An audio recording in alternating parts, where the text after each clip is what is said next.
Deuxième partie de Frontal, votre rendez-vous politique dont le numéro de ce jour est consacré à la Côte d'Ivoire qui tient sa présidentielle en octobre prochain. On l'a vu, la décision est donc tombée ce 22 avril. Tidiane Thiam est désormais lui aussi rayé de la liste électorale. Cette actualité a fait l'objet de notre discussion dans la première partie de cette émission. Nous revenons à vous, Ben Aoudin, vous demandiez la parole très rapidement pour répondre par rapport à ce qu'a dit M. Diaby dans la première partie de l'émission.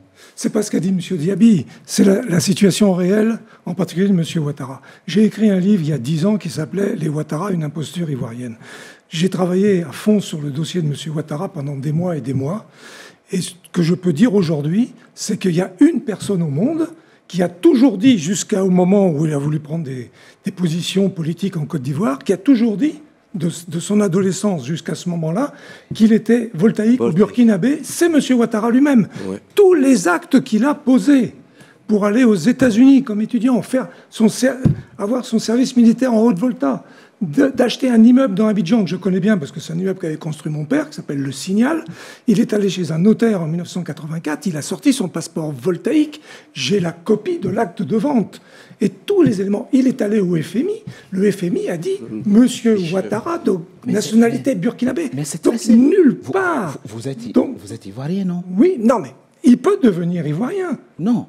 Il peut devenir ivoirien, mais il ne peut pas. Le code électoral actuel. Non, mais et c'est très intéressant. Je ne parle pas du code électoral, je parle d'un monsieur qui a passé sa vie à dire ce qui vient de se passer. Ce n'est pas une personnalisation du débat. Parce que j'ai l'impression que vous avez un problème personnel avec M. Ouattara. Non, j'ai aucun problème personnel. Je pense que vous avez un problème personnel. S'il vous plaît. Qui est à la tête d'un pays. Donc, assurez-vous. S'il vous plaît, je vais terminer. Vous direz ce que vous voulez. S'il vous plaît, monsieur Diaby, on laisse. Donc, je ne vous permettez pas d'agresser le président de la République. Mais il dit ce qu'il veut. Non. Vous répondrez. Il a le droit de votre vie quand vous voudrez. Mais moi, je sais de quoi je parle. Parce que vous avez Gbagbo chevillé au corps, comme une gangrène. Oui, mais c'est son droit, il n'y a pas de souci. On parlera de M. Gbagbo après. Allez, continuez. Où voulez-vous en venir? Je veux en venir aujourd'hui. On est dans ce débat sur M. Thiam, où on s'aperçoit pour les téléspectateurs qu'on coupe les cheveux en 4, qu'on peut y passer la nuit et qu'on n'aura aucun résultat. Vous avez dit tout à l'heure, j'espère que l'élection sera inclusive. Oui. Moi, je pense qu'elle sera inclusive ou qu'elle ne sera pas. Oui. Et je ne sais pas ce qui se passera derrière. Mais cette élection doit être inclusive. Et c'est pour ça qu'il faut aujourd'hui débattre de l'avenir de la Côte d'Ivoire, des intérêts des uns et des autres pour l'avenir, pour les femmes, les enfants de ce pays, etc. Que le président actuel de Côte d'Ivoire a d'autres nationalités. Je l'ai écrit, M. Ouattara ne m'a jamais attaqué. D'accord, mais M. Ouattara a toujours dit qu'il était... S'il vous plaît. Avançons. Ça ne vaut absolument pas la peine parce que vous racontez des Monsieur Diaby, le code électoral de votre pays a instauré ce qu'on pourrait appeler une sorte de délation républicaine et citoyenne qui fait que demain, une fois que le président Alassane Ouattara sera inscrit, va poser sa candidature, vous avez le droit d'attaquer vous aussi. On va l'attaquer. Sa candidature, vous avez le droit. Mais pourquoi ils ne l'ont pas fait? Non, mais il y a quelqu'un qui l'a fait. Quelqu'un l'a fait et on va poursuivre ça. Maintenant, on avance. On va poursuivre ça. N'est-ce pas, Kofi, on peut avancer maintenant par rapport à la question de la liste électorale? Oui. Non, vous voulez répondre par rapport à quoi? Je vais répondre encore que M. Ouattara est le seul qui ne doit pas être candidat en Côte d'Ivoire. D'accord, mais vous saisirez la justice en son temps. Oui, on va saisir la justice parce que voilà quelqu'un qui a une double nationalité et il ne nous a jamais montré qu'il a renoncé à sa nationalité voltaïque. Dès lors, c'était une exception que le président Gbagbo avait faite en prenant l'article 48 pour faire de lui un candidat exceptionnel. C'est marqué dans les annales. Non, mais s'il est devenu ivoirien par la suite, ce n'est pas la même situation. Non, il n'est jamais devenu, parce que c'est une seule fois. Parce que c'est selon les accords de Ouaga que M. Ouattara a pu être candidat. Et il a été candidat, il n'a jamais été, comment on appelle, ivoirien. Vous allez attaquer sa candidature. Non, on va attaquer sa candidature. C'est d'abord quelqu'un qui viole notre constitution. Qui devait faire 2 mandats, il en a fait 3 et il veut faire 4e mandat. Il va nous prouver. Avançons, Brice. Non, ma minute à moi, s'il vous plaît. Ma minute à moi. Pas une minute, on fait 30 secondes. Oui, 30 secondes. Alors, très rapide. Déjà, la candidature de M. Ouattara, s'il veut faire un 4e mandat, c'est normal. Parce que la Constitution ne lui permet. Parce que moi, j'ai rien dit. J'arrive, je les vois sourire, mais ce que je vais leur dire va leur prouver tout de suite le mot à la bouche. M. Gbagbo ne pouvait pas être candidat. La nouvelle constitution adoptée a sauté le verrou de l'âge. Et ça vous arrange très bien. Que M. Bédié, à son temps, puisse être candidat et que M. Gbagbo aussi puisse être candidat parce que le verrou de l'âge a sauté. Il a sauté pour M. Ouattara. Et du coup... A sauté pour M. Ouattara. Pour M. Bédié et pour M. Gbagbo aussi. Allez-y, s'il vous plaît, laissez-le qu'il finisse rapidement. Non, mais dis-le. S'il vous plaît, M. Kofi. Mais pourquoi est-ce que vous focalisez sur... Non, M. Kofi. S'il vous plaît, M. Ouattara, il n'y a pas de souci. On laisse M. Diaby. Mais pourquoi vous focalisez uniquement sur mais c'est parce que c'est lui qui les deux mandatures supplémentaires du président de la République, alors que dans cette même constitution révisée, M. Gbagbo en a bien profité, Feu Bédié aurait aussi profité de cela. Personne n'a profité de ça. Quand on dit quelque chose, il faut être logique dans ce qu'on dit. On apprécie une constitution dans sa globalité. On a compris votre point. Pas des articles qui nous avancent et en faire une constitution personnelle. La loi doit être personnelle. C'est vous qui le dites. On avance. Brice nous en va. Il est là, l'avocat. La loi est personnelle. Mais il vient de vous dire que la décision qui a été prise, elle est juste. La situation, s'il vous plaît, M. Kofi, s'il vous plaît. Monsieur Diaby, vous n'avez plus la parole. Merci, excusez-moi. Gbagbo n'est pas sur la liste électorale. Blé Goudé n'est pas sur la liste électorale. Tidiane Thiam n'est pas sur la liste électorale. Soro Guillaume n'est pas sur la liste. Pour lui, encore, c'est encore. Il faut déjà qu'il soit là. Il n'est même pas sur le territoire national. Comment peut-on faire une présidentielle dans ces conditions? Président Zamba, vous êtes analyste politique. Est-ce que le président Alassane Ouattara peut prendre le risque d'aller à une présidentielle sans ces principales figures que je viens de citer? Et ce, d'autant plus qu'eux-mêmes, ils se mettent dans une impasse. Ils ne veulent pas désigner d'autres candidats. Ils veulent rester candidats de leur parti politique. Comment faire une présidentielle dans cette condition?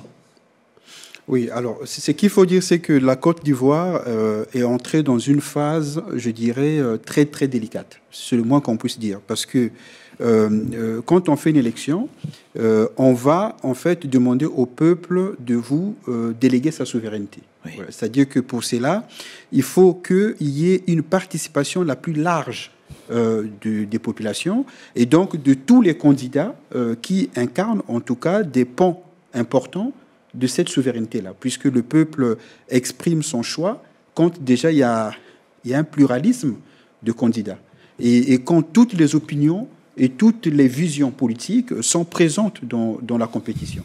Donc quand certaines visions politiques sont exclues de la compétition, ça fait en sorte que le choix du peuple n'est plus un choix qui est véritablement libre. Puisque pour que le choix soit libre, il faut encore qu'on ait le choix. Et pour avoir le choix, il faut que tous les candidats possibles puissent participer à l'élection. Donc ce qui risque de se passer, c'est une crise de légitimité. Voilà, c'est-à-dire que même si... Du prochain président. C'est exactement ça. C'est-à-dire que supposons même qu'il y ait une élection en Côte d'Ivoire, que le président Ouattara soit réélu, il y aura une crise de légitimité. Parce que son élection ne serait pas déroulée dans une compétition véritablement pluraliste et démocratique comme l'exigent les standards internationaux. Donc, je pense qu'il y a une crise, il y a un risque de crise de légitimité. Et qui dit crise de légitimité dit des contestations. Bien sûr. Et donc instabilité dans la gouvernance. Alors, quand on connaît un peu le passé récent de la Côte d'Ivoire, je pense que ce n'est pas une bonne chose qu'on puisse se diriger vers une élection comme on est en train de se diriger actuellement. Bernard Oudin, un grand analyste, vient de nous apprendre que votre leader, Laurent Gbagbo, est autant populaire aujourd'hui en Côte d'Ivoire que le président Alassane Ouattara, pour ne pas dire plus. Pareil pour Tidiane Thiam, dont un sondage, mais j'en sais rien, placerait en tête. Bernard Oudin, vous nous avez toujours répété que Laurent Gbagbo sera de toute façon candidat. Qu'est-ce que vous allez faire pour qu'il soit candidat, puisque au moment où on est en train de faire cette émission, il est rayé de la liste et on ne voit pas encore de signe, un signe quelconque de la part du pouvoir allant dans le sens de sa réintégration à la liste électorale. J'ai dit à ce micro plusieurs fois déjà les raisons pour lesquelles M. Gbagbo ne peut pas ne pas être candidat, et que si on veut rester sur le plan juridique, c'est en particulier à propos de cette affaire, entre guillemets, du pseudo-braquage de la BCEAO, où il y a eu une loi d'amnistie en 2018 qui a permis au moment de la fête nationale, le président Ouattara a pris une décision d'amnistie. Et les gens qui ont une amnistie, c'est pour effacer les faits qui sont reprochés. Et les gens qui ont participé à ces faits, à partir du moment où les faits sont éliminés, ils ne peuvent pas être poursuivis puisque les faits n'existent plus. Et il y avait eu une ligne de cette loi d'amnistie qui disait qu'il ne pouvait pas prendre la décision pour Laurent Gbagbo puisqu'il était sous l'emprise de la Cour pénale internationale. Oui. Donc il devait attendre le résultat Oui. de la Cour pénale, parce qu'on Oui. n'était qu'en août 2018. C'est vrai. En janvier 2019, Laurent Gbagbo a été acquitté, totalement, avec un jugement de 1000 pages. Pour C'est bien vrai. tout On a préciser. tout lu. 2 ans après, le 30 mars 2021, il a été acquitté définitivement dans les mêmes termes et conditions, ce qui dit le jugement, par la Cour d'appel. Donc le dossier est totalement clos. Pas quel coup d'appel. De la CPI, vous dites. De la CPI. Oui, Donc il y a- Laurent Gbagbo est rentré à Mais il n'y a aucun lien avec la CPI. Hein. Mais le lien, il est avec la loi d'amnistie, où M. Gbagbo... Oui, Non. il y a en fait un alinéa qui exclut. Ce n'est pas la non, CPI qui l'a condamné à une peine d'illégibilité. Non. Oui, en fait, non. il est en train d'expliquer qu'il y a la loi d'amnistie avait prévu que ça ne s'appliquait pas au cas Gbagbo, précisément parce que le cas Gbagbo était réglé C'est ça, devant la CPI. absolument. À partir du moment où le Il est président rentré, Gbagbo a été bien sûr. totalement acquitté, la loi d'amnistie s'applique automatiquement Normalement. à lui, puisqu'il est dans cette affaire-là, entre guillemets, parce que c'est une affaire bidon, il est co-auteur. L'auteur principal dans le texte, c'est Koné Katinan, Il a été amnistié. qui a été amnistié. Et lui, le co-auteur, Et lui, il est co-auteur, il ne serait pas amnistié. Donc tout ça, c'est une plaisanterie. c'est une plaisanterie. Donc, M. Gbagbo ne peut pas ne pas être candidat. Il a rencontré très récemment, Koné Katinan est allé à l'ONU il y a une quinzaine de jours, Oui. et il a obtenu que le secrétaire des Nations Unies envoie une délégation à Abidjan pour discuter avec toutes les parties. J'ai suivi ça de très près. Il a rencontré le président Ouattara, il a rencontré le président Gbagbo, il a rencontré X, Y et Z. Et il est sorti de là en disant que l'élection en Côte d'Ivoire doit être inclusive. Vous faites une élection inclusive avec un seul candidat, éventuellement un ou deux faire-valoir, vous avez trouvé dans un maquis le matin. Non, il faut être sérieux. Il faut revenir à une vraie élection.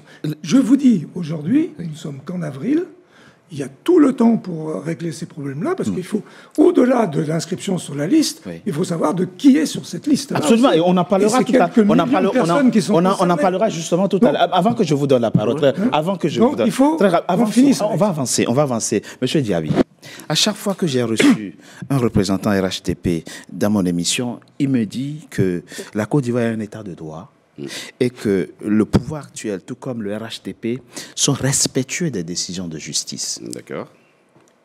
On est d'accord? D'accord. Laurent Gbagbo, oublions la loi d'amnistie. Laurent Gbagbo a été condamné à 20 ans de prison ferme et à une peine d'éligibilité. D'accord. C'est précisément par rapport à cette condamnation que aujourd'hui il est rayé de la liste électorale. D'accord. Si on veut être respectueux, D'accord. ne voyez aucun parti pris dans ma question. Hein. Non, non, du tout. Si on veut être respectueux des décisions de justice, on n'applique pas la décision à 50%. Si Gbagbo ne peut pas être électeur ni éligible, en vertu de la condamnation en 2018 pour braquage, comme le même juge qui l'a condamné à la peine d'éligibilité l'a condamné à 20 ans de prison ferme, pourquoi il n'est pas en prison alors? Je veux vous répondre Oui, de façon très juste. oui, s'il vous plaît. Le président de la République, quand M. Gbagbo a été acquitté à la CPI, Oui, a permis à ce que M. Gbagbo rentre Oui. en Côte d'Ivoire.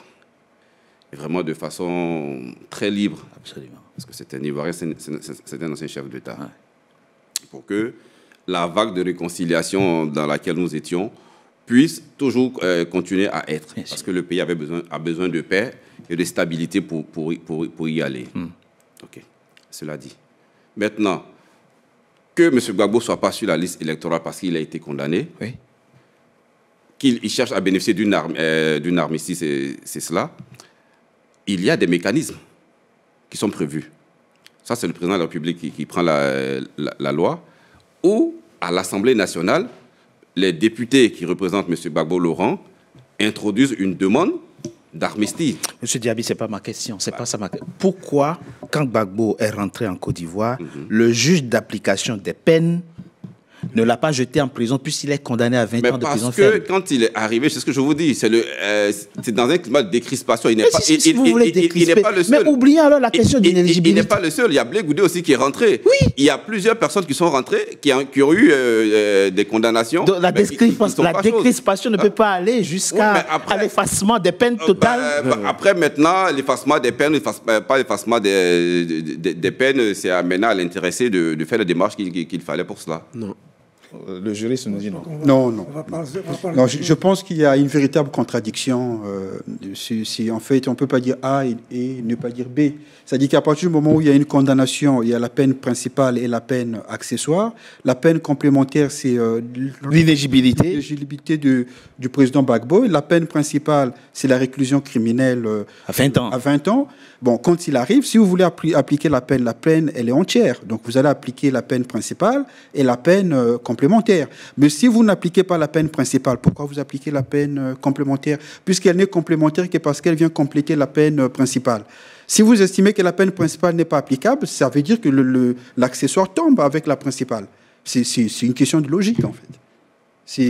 On n'a même pas besoin de faire du droit. C'est logique. Et ce, d'autant plus que la Cour africaine des droits de l'homme a elle aussi pris une décision allant dans ce sens. Et la Côte d'Ivoire est respectueuse des décisions la décision de la Cour africaine des droits de l'homme n'est pas supérieure à la décision des lois nationales. Ah bon? Donc voilà. C'est une juridiction supranationale. Oui, la supranationale, mais en fait, en l'état d'espèce, c'est toujours l'État en question qui décide de l'appliquer ou pas. Il n'y a aucune contrainte. D'accord. C'est vrai. Non, dans la forme et dans le principe, oui, les décisions ne sont pas coercitives. Que son pays signe, il ne peut pas... En fait, ça dit beaucoup du respect du droit. Ben oui. Ça dit que quand vous signez un traité qui crée une cour supranationale, c'est que vous reconnaissez par là que vous allez être assujetti, oui. où vous allez suivre les décisions qui vont être prises par cette cour. Donc, vous ne pouvez pas signer un traité dans ce sens, et cette cour a une décision, et vous vous asseyez sur cette décision. Donc, ça montre quand même qu'il n'y a pas de respect. Nestor Kofi, vous avez retiré votre représentant de la CEI. Tout à fait. Pour vous... Non, mais... Ils ne sont plus qualifiés, c'est des corrompus, oui. On ne peut plus leur faire confiance. Mais parlons, et la question s'adresse à vous deux. Et encore une fois, elle est objective, ma question.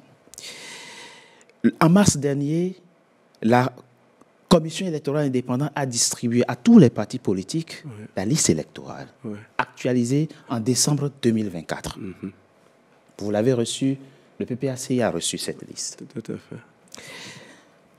C'est une question de principe que je vous pose. Hein. Oh, tout à fait. Pourquoi ça pose problème que cette liste, pour le compte de l'année 2025, soit actualisée en décembre, alors que ça ne vous a pas posé de problème qu'elle ait été actualisée en décembre 2024? Vous avez compris ma question? Oui. Où est le problème si on actualise la liste électorale actuelle en décembre 2025, si ça n'a pas posé problème qu'on l'ait actualisée en décembre 2024? Bon. Parce que, d'abord, nous sommes en année électorale. Oui. Et vous ne pouvez pas vous imaginer que nous allons accepter qu'on ne fasse pas la RLE. Alors que lorsque le président Cubier était de passage ici, il avait dit que si cela suscitait un engouement, on allait continuer. Et c'est le cas. On est en année électorale, il veut faire... Mais la loi ne précise pas ça. Hein. La loi dit qu'il faut actualiser chaque année. La loi ne donne même pas le mois. La loi ne dit pas que c'est en décembre qu'il doit faire. Puisque oui, mais elle ne dit pas non plus qu'il ne faut pas le faire en décembre. Mais puisque c'est en année... Sur la base de son calendrier. Écoutez-moi bien, c'est en année électorale. Oui. Et nous voulons que tous les Ivoiriens participent à cette élection. Oui. Ceux qui sont en droit de le faire, qu'ils le fassent. Sachez une chose, s'il vous plaît. La Côte d'Ivoire est le seul pays où il n'y a que 2 millions qui gouvernent 30 millions d'habitants. Ce n'est pas la norme internationale. Ça ne fait même pas les 40%, attendez. On ne va pas rentrer dans les considérations. Si, je rentre dans les détails. Des considérations ethniques. Pourquoi vous parlez de 2 millions qui pouvaient... Laissez qu'il s'explique. Vous voulez parler de quoi? Non, quand je parle de 2 millions, je n'ai pas dit un groupe ethnique. Hein. Mais expliquez-vous. C'est 2 millions de quoi? 2 millions d'électeurs. C'est-à-dire que tout ce qu'ils ont fait là, c'est truffé de faux. De faux. Absolument. De faux. Parce que Maître Abiba a fait, comment on appelle, les investigations. On voit, comment vous pouvez comprendre qu'une seule femme puisse faire, attendez, vous parlez de Maître Abiba. 500 enfants. Vous parlez de Maître Abiba, et bien, écoutons ce que dit Maître Abiba. Voilà. Nous avons une liste électorale où plus de 6 millions d'électeurs prétendent ignorer l'identité de leur père, de leur mère, voire même des deux. Ou encore ils prétendent ignorer la date et le lieu de naissance de leurs parents. Ou encore ils prétendent partager avec des centaines et des milliers d'électeurs les mêmes parents. Le pire, c'est que sur la liste électorale de 2023, certains d'entre eux déclaraient que leurs parents étaient nés le 1er janvier 1900, ou du moins, ils déclaraient une date de naissance. Et puis, tout d'un coup, en 2025, si on en croit la liste électorale qui nous a été présentée, ils prétendent maintenant ignorer la date de naissance de leurs parents. Qu'est-ce qui explique cette volte-face? Qu'est-ce qui explique qu'en 2023, ces électeurs avaient pour leurs parents comme date de naissance 1er janvier 1900, et puis tout d'un coup, en 2025, pour la date de naissance, il apparaît indéterminé, non précisé ou rien du tout. Ces personnes sont-elles venues dans le cadre de la révision de la liste électorale pour déclarer qu'elles ignorent maintenant la date et le lieu de naissance de leurs parents, ou est-ce que des modifications sont intervenues à leur insu? Ça ne vous pose aucun problème d'aller à une élection présidentielle où on a une liste électorale sur laquelle figurent des gens qui ont fait 300 enfants, 500 enfants, puisque on n'entend pas le RHTP monter au créneau et réclamer la révision de la liste électorale actuelle. Ok. Je suis très heureux de répondre à cette question. Parce qu'ils en ont fait un cheval de bataille et ils en ont fait vraiment beaucoup de bruit pour rien du tout. Rien du tout. J'ai ici une circulaire signé par le Premier ministre Guillaume en son temps. Et après la signature, vous avez la photo où il fait la collade avec le président Gbagbo, qui dit « Les pétitionnaires qui ignorent les dates et lieux de naissance de leurs parents doivent être acceptés en l'enrôlement. Dans ce cas de figure, les mentions concernant leurs parents devant être portées sur le formulaire sont les suivantes. Lieu de naissance marqué inconnu. Date de naissance marquée 0101 1850. » On n'a pas inventé. Le RHDP n'était pas au pouvoir. Il y a eu des audiences foraines pour que les gens s'inscrivent sur cette liste électorale. C'est M. Gbagbo qui était président. Écoute, ces audiences foraines, je vous dis le problème, il est très simple. Le FPI a boycotté les audiences foraines. Ils étaient sûrs de leur fait. Ils ne se sont pas inscrits sur la liste électorale. Tout ce qu'ils racontent, la liste électorale de 2010, est le croisement de la liste électorale de 1995 et des foires foraines et les recensements électoraux et de l'habitation de 2000. C'est écrit noir sur blanc. Et c'est à partir de cela qu'on a confectionné cette liste électorale. On est bien allé aux élections en 2010 avec cette liste électorale. M. Gbagbo est arrivé en tête au premier tour. Cette liste était parfaite. On lui faisait des bisous, des câlins partout sur cette liste électorale. Mais quand au deuxième tour, M. Gbagbo n'a pas été élu, on a trouvé des Ivoiriens de seconde zone. Grâce à l'ivoirité que le PDCI ici présent a créée et qui a divisé le pays, qui a mis une fracture énorme entre les Ivoiriens. Et aujourd'hui, ils viennent nous dire que la liste est truffée de 6 millions de faux électeurs. Alors que depuis que le président Ouattara est au pouvoir, on n'a fait que recruter que 3 millions de personnes. Et à travers un processus électoral qui est tellement efficace et ouvert. Ok. Je vais juste te dire une chose. Je suis venu ici pour vous organiser un débat sur les élections en Côte d'Ivoire, sur les partis politiques, les choix que les Ivoiriens devront faire, etc. Et j'assiste à un grand guignol sur cette histoire de liste électorale. C'est vous qui êtes un rigolo. Non, non, non. Mais si. Non, je ne vous ai jamais interrompu. Je ne vous ai jamais interrompu. S'il vous plaît, s'il vous plaît, s'il vous plaît, s'il vous plaît. Je vous ai jamais interrompu. Je vous ai jamais interrompu. Vous n'avez aucune prérogative. Monsieur Diaby, vous répondez. On est d'accord. C'est pas une injure. C'est une constatation. Vous répondrez après. Si vous continuez. S'il vous plaît. Monsieur, vos pulpitudes sont là devant vous. C'est vous qui avez signé. Là, vous répondez à côté de la question. Je ne réponds pas à côté de la question. On les laisse finir, on va garder le cadre de la bienséance et puis on va... Comment se fait-il qu'une femme peut avoir 500 enfants? Et vous dites... Vous mais pourquoi est-ce que pendant le contentieux, vous ne prenez pas... Vous ne me coupez pas. Vous ne me coupez pas. Moi, j'arrête de discuter dans cette émission si on ne parle pas des vrais problèmes que j'ai évoqués au début. Toutes ces histoires-là, on pourra les traiter ailleurs, mais là, on n'a pas beaucoup de temps. C'est ça. Il faut pouvoir parler de choses sérieuses qui intéressent les gens qui regardent. Merci. Et Nestor Kofi, très rapidement. Hein. Bon, oui, j'avais pas fini. Par rapport à quoi? Vous avez sorti... Ah, par rapport à... Ouais. Par rapport à, mais elle a complété. Bon, oui. Elle en plus, a complété ce que... Oui, mais lui, il sort... Moi, c'est pas parce que quelqu'un fait quelque chose qui n'est pas bon. Attendez. On peut avancer. Oui, j'ai dit, quand quelqu'un fait quelque chose qui n'est pas bon, je ne vais pas venir répéter les bêtises.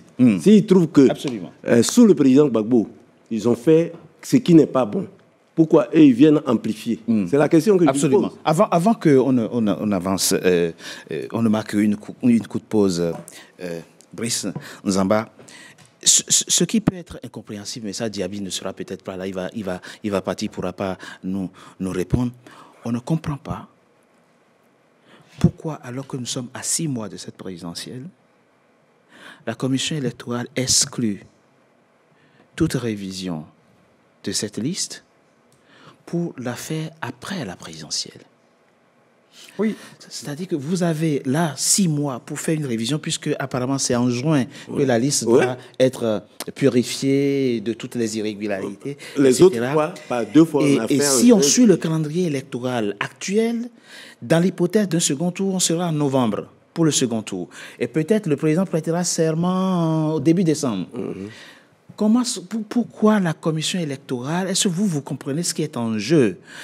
Pourquoi la commission électorale préfère-t-elle, alors qu'elle a assez de temps maintenant pour régler cette question liée à la liste électorale, préfère-t-elle attendre fin 2025 pour faire? Qu'est-ce que ça vous inspire, cette approche adoptée par la commission électorale? Alors, moi, je pense que dans le cadre d'une élection, il faut déjà, parce que même le cadre de la commission électorale indépendante, c'est un cadre, je dirais, de concertation, un cadre consensuel pour permettre à ce que l'élection soit apaisée, c'est-à-dire qu'elle soit organisée, donc les préparations d'élection, l'organisation, que tout cela s'efface de façon consensuelle pour que les résultats ne soient pas contestables, en fait, dans le principe.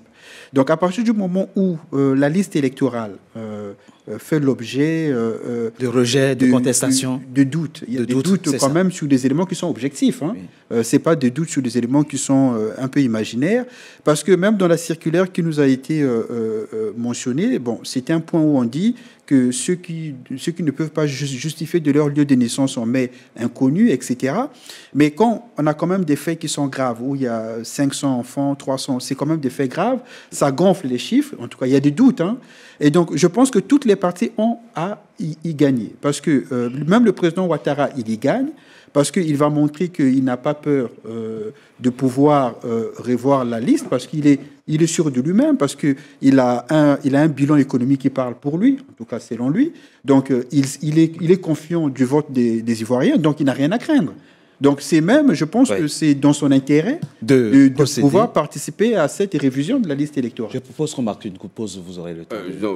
Après, le fil, on va perdre le fil. Je voulais juste compléter ce que Maître secondes, très rapide. Rapidement. En prenant en compte le détail que certains connaissaient le nom de leurs parents en 2024 et en 2024. Je ne crois pas que, et subitement, je ne crois pas que cela soit juste. Ah, vous ne croyez pas? Je ne crois pas du tout. Abiba Touré, je ne crois pas du tout. Ce qu'elle dit n'est pas exact. Abiba Touré, soit-elle Abiba Touré, je ne crois pas que cela soit juste. D'accord, allez-y très rapide. Pourquoi? Oui. Parce que pendant la période de contentieux, j'ai posé cette question. J'ai dit, mais pourquoi est-ce que les 6 millions de personnes dont vous parlez, vous n'avez pas posé ce problème-là pendant la période de contestation pour qu'on puisse les vider de choses? Mais ils ont posé. J'arrive, monsieur Nestor, laissez-moi parler. Ils disent qu'ils ont remis une clé USB à la CEI. Mais on ne conteste pas comme ça. Ce n'est pas la procédure de contestation. Pour monsieur Thiam, ce n'est pas une clé USB qu'on a remis à la CEI. On a fait une demande avec un dossier monté, ficelé, posé devant, et puis il y a la justice.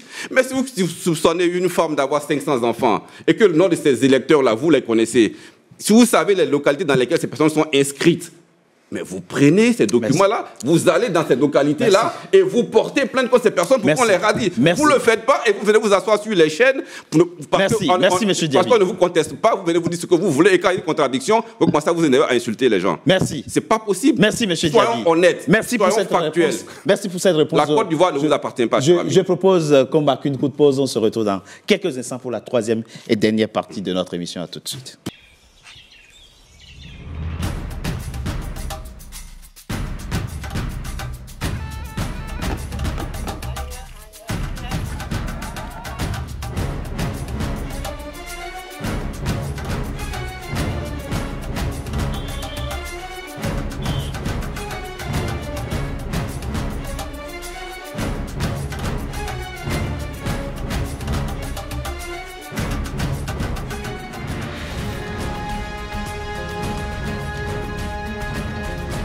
NCA, la nouvelle chaîne africaine.